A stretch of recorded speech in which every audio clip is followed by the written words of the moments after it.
오늘 내용은 이제 7년간의 성전 대공사를 마치고 낙성식을 하는 장면입니다. 달리 말하면 봉헌식을 하는 장면입니다. 우리가 먼저 1절에 보니까 이제 금과 은이 남아 있었고 또 모든 기구들을 남은 금은과 함께 성전 곳간에 보관했다고 합니다. 특별히 이 남은 금은을 다윗이 보았다고 밝혔습니다. 다윗이 앞장서서 봉헌을 했을 때에 따르는 온 신하들과 온 백성들이 뒤따라서 성전 건축 재정을 봉헌했던 기록이 앞에 있습니다. 지도자가 자원해서 드렸을 때에 온 나라도 백성들도 함께 동참한 것을 보게 됩니다.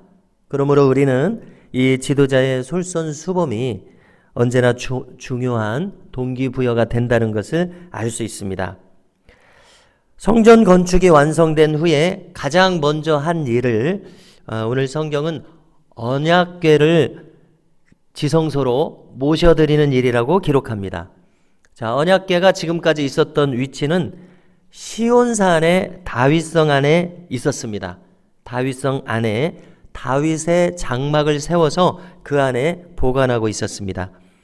자, 시온산의 다윗성은 예루살렘 시내의 남쪽에 있는 것을 우리가 지도에서 찾아볼 수가 있습니다.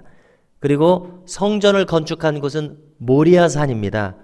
같은 산의 줄기이긴 하지만은 모리아산은 예루살렘의 동쪽에 위치한 산입니다. 그래서 우리가 역사를 거슬러 올라가면은 다윗 시대에 기럇 여아림이라고 하는 곳에 언약궤가 있었는데요. 이것을 옮기려고 했던 1차 시도는 실패했었습니다.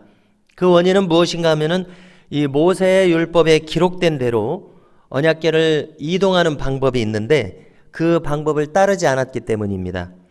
수레로 옮기지 않아야 하는데 블레셋 사람들처럼 수레로 옮겼었고, 그 다음에 누가 옮겨야 하냐면 레위의 자식들 중에서 꼭 고핫 자손에 속하는 레위 제사장들이 옮겨야 했습니다. 궤를 메어서 어깨에 메고 옮겨야 했습니다. 이 방법을 따르지 않아서 우사와 아효가 레위인임에도 불구하고 언약궤에 손을 대는 바람에 즉시 죽게 되는 돌발 상황이 발생했습니다. 사무엘하 6장의 기록입니다. 3만 명이나 되는 수많은 사람들을 동원한 큰 행사였지만 다윗은 두려워서 더 이상 이 언약궤를 옮길 수 없었습니다. 큰 실패를 경험했습니다. 그래서 여기서 다윗은 교훈을 얻었습니다. 3달 후에 오베데돔이라고 하는 사람이 옳게 언약궤를 모셨고 3달 만에 그 가정이 이 짧은 기간에 큰 복을 받았다고 기록합니다. 이제 다윗은 큰 용기를 얻어서 올바른 방법으로 언약궤를 다윗성에 안치하게 되었습니다. 자, 솔로몬은 이제 이 아버지 다윗의 실패로부터 이미 바른 교훈과 지식을 얻게 되었습니다. 그래서 오늘 언약궤를 단 한 번의 시도에 바르게 옮길 수 있었습니다. 자, 이 내용이 우리에게 주는 교훈은 무엇이겠습니까? 언제나 우리가 하나님의 일을 감당함에 있어서 나 나름의 방법으로 하는 것을 조심해야 되겠다는 교훈을 얻게 됩니다. 나 나름의 생각과 상식에 의해서 행하고자 하는 것을 한번 스스로 제동을 걸어야 되겠습니다. 우리는 흔히 까닭 잘못하면 자신의 상식과 이전부터 해오던 방법을 가지고 신앙생활하기 쉽다고 생각합니다. 그러나 무엇이 바른 방법일지 한 번씩 멈추고 심사숙고하는 것이 필요합니다. 특별히 무엇이 성경의 정신에 부합할지 우리는 물어야 하겠습니다. 이렇게 세상적인 방법이 아니라 겸손하게 성경 말씀을 신앙의 기준으로 삼으려는 자세가 참으로 중요한 줄로 믿습니다. 자, 그리고 또 이 언약궤를 옮기는 이 중요한 행사를 어떻게 했는지를 살핍니다. 이 중요한 행사에 수많은 이스라엘의 장로들과 모든 지도자들을 예루살렘으로 모이게 했습니다. 왜 그렇습니까? 온 백성이 함께하는 행사가 되기 위해서입니다. 자, 이 행사가 이루어진 시기는 7째 달의 절기라 기록합니다. 자, 일곱째 달이라고 하면은 우리 달력으로는 태양력으로는 두세 달을 더 해야 됩니다. 그래서 9월이나 10월입니다. 딱 지금과 비슷한 시기임을 알 수 있습니다. 정확하게는 이스라엘 절기가 이 시기에는 초막절입니다. 초막절은 3대 큰 절기 아닙니까? 초막절 만 백성들이 모이게 해서 성전에 봉헌식을 한 것을 알 수 있습니다. 6절에 보니까 이 모인 수많은 백성들이 많은 희생제물을 드렸다 기록합니다. 양과 소를 셀 수 없이 많이 드렸습니다.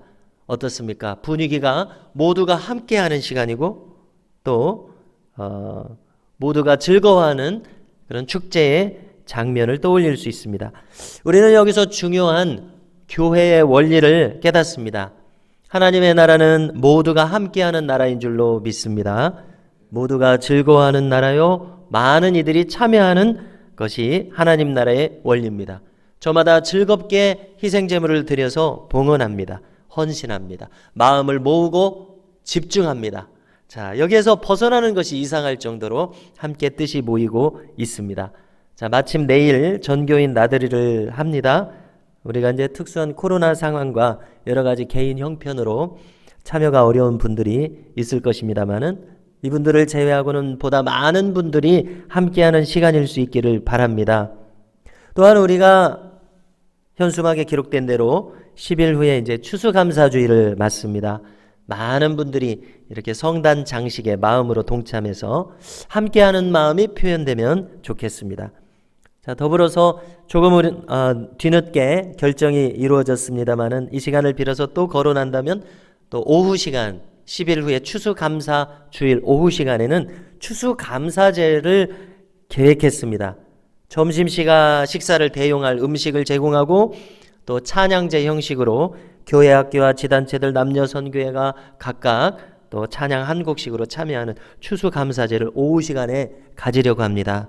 보다 많은 분들이 마음을 모으면서 함께 기쁨과 은혜가 충만한 시간이 될 수 있기를 바랍니다. 자, 이 성전 봉헌식은 언약궤, 이건 말씀을 상징하지 않습니까? 말씀과 찬양과 또 아주 부인할 수 없을 정도로 강하고 뚜렷한 하나님의 임재가 있는 예배였습니다. 언약궤는 말씀을 상징합니다. 십계명의 두 돌판이 그 안에 들어 있습니다. 율법의 궤입니다. 그래서 법궤라고도 합니다. 모세에게 알려주신 율법, 하나님의 말씀대로 이 언약궤를 옮겨야 바르게 옮길 수 있었습니다.